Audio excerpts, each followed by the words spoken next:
Assalamualaikum warahmatullahi wabarakatuh. Halo teman-teman, saya Iim Frana Dermawan, NIM 22612011219 akan memaparkan materi tentang clearing, Bank Perkreditan Rakyat atau BPR, dan Bank Umum Prinsip Syariah.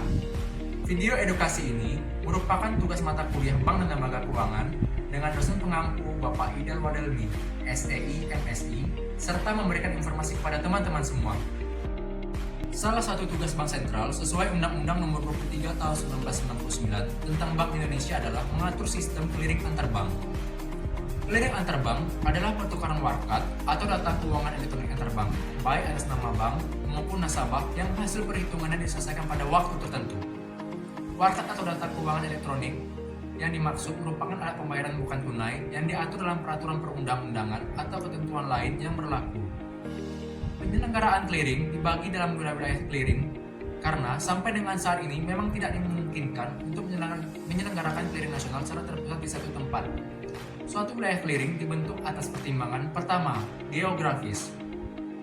Bank-bank peserta dalam suatu wilayah clearing harus memungkinkan untuk mengirimkan wakilnya mengikuti clearing yang dilaksanakan setiap hari kecuali pada hari libur, baik clearing penyerahan maupun clearing retur. Yang kedua, ekonomis. Bank-bank secara ekonomis mempunyai keterkaitan dalam transaksi perbankan cenderung untuk dimasukkan dalam satu wilayah clearing tertentu.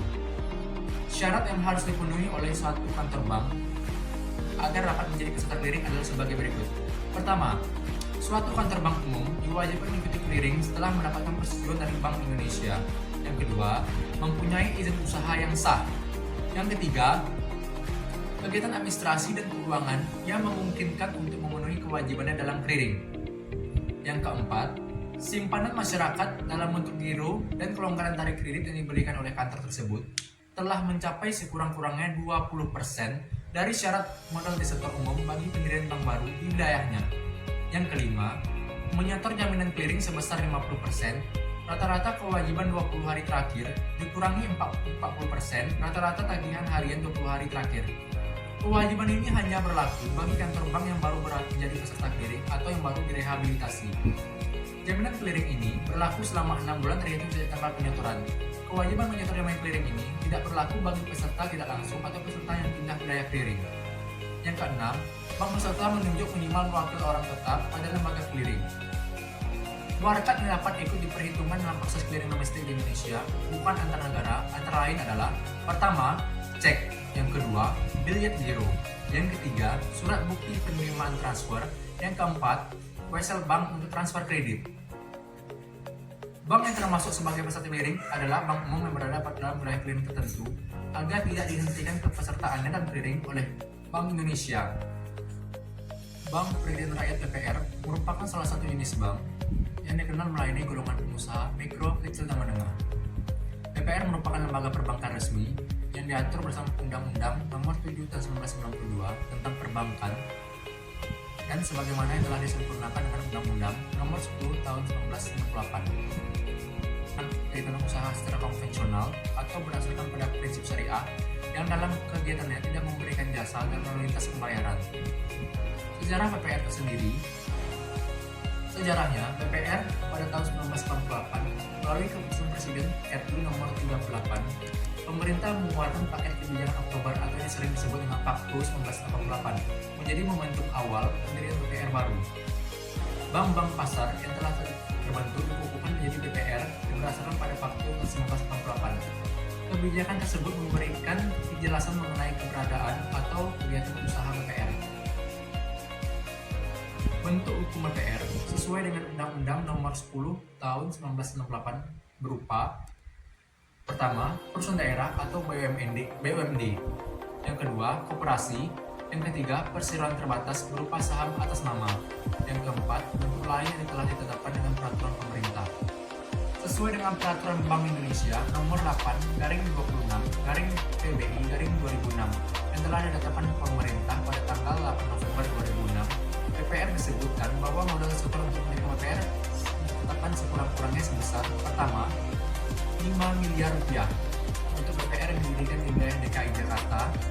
Yang kedua, 2 miliar rupiah untuk BPR yang didirikan di wilayah ibu kota provinsi, Pulau Jawa dan Bali, serta di wilayah kabupaten kota atau 2 miliar rupiah untuk BPR yang didirikan di wilayah ibu kota provinsi di Pulau Jawa dan Bali, serta di wilayah kabupaten kota Bogor, Depok, Tangerang, dan Bekasi. Yang ketiga, 1 miliar rupiah untuk BPR yang didirikan di ibu kota provinsi di luar Pulau Jawa atau di wilayah Pulau Jawa dan Bali di luar wilayah tersebut di atas. Yang keempat, 500 juta rupiah untuk BPR yang didirikan di wilayah lain di luar wilayah yang telah disebutkan di atas. Untuk mendirikan BPR perlu melalui proses perizinan terlebih dahulu, antara lain sebagai berikut. Yang pertama, usaha BPR harus mendapatkan izin dari pimpinan Bank Indonesia. Yang kedua, untuk mendapatkan izin usaha, BPR wajib memenuhi persyaratan tentang susunan organisasi dan kepengurusan, permodalan, kepemilikan, keahlian dalam bidang perbankan, serta kelayakan rencana kerja. Yang ketiga, pembukaan kantor cabang Bank Kreditan Rakyat ini hanya dapat dilakukan dengan izin pimpinan Bank Indonesia. Yang keempat, BPR tidak dapat membuka kantor cabangnya di luar negeri karena BPR dilarang melakukan di tempat usaha falas. Umum berdasar prinsip syariah.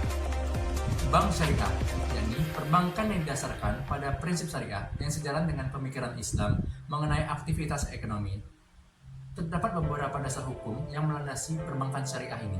Yang pertama ialah Undang-Undang Nomor 10 Tahun 1998 tentang perubahan atas Undang-Undang Nomor 7 Tahun 1992 tentang Perbankan Pasal 1 Ayat 3 yang menetapkan bahwa salah satu bentuk usaha bank adalah menyediakan pembiayaan dan atau melakukan kegiatan lain berdasarkan pada prinsip syariah sesuai dengan ketentuan yang ditetapkan oleh Bank Indonesia.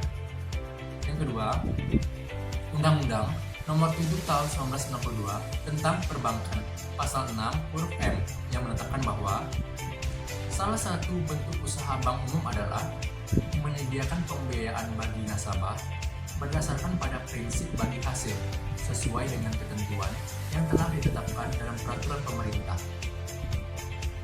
Terdapat beberapa badan hukum atau pendirian bank syariah. Pertama, badan hukum terdiri atas perseroan terbatas atau PT.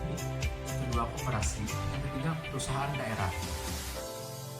Permodalan pada perbankan syariah ini minimal bermodalkan 3 triliun rupiah.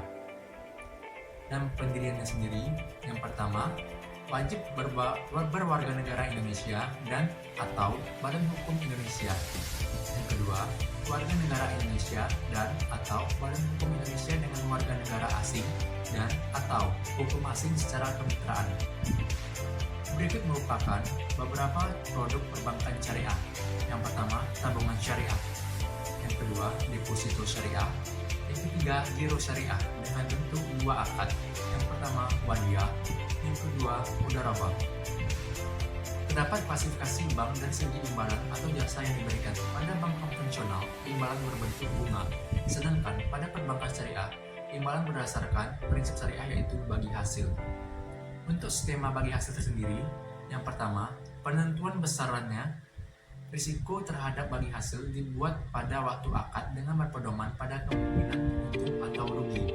Yang kedua, besaran rasio atau nisbah bagi hasil berdasarkan pada jumlah keuntungan yang diperoleh. Yang ketiga, bergantung kepada kinerja usaha. Yang keempat, tidak ada agama yang meragukan keabsahan bagi hasil. Yang kelima, bagi hasil bergantung kepada keuntungan proyek yang dijalankan. Terdapat beberapa poin. Yang pertama, berinvestasi pada usaha yang halal. Yang kedua, atas dasar bagi hasil, margin keuntungan dan fee. Yang ketiga, besaran bagi hasil berubah-ubah bergantung kinerja. Yang keempat, profit dan falah oriented. Tentu ini berbeda dengan bank konvensional yang beroriented profit. Hukuman kemitraan.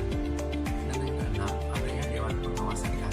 Pada perbankan konvensional tidak terdapat Dewan Pengawas. Demikian pemaparan materi dari saya.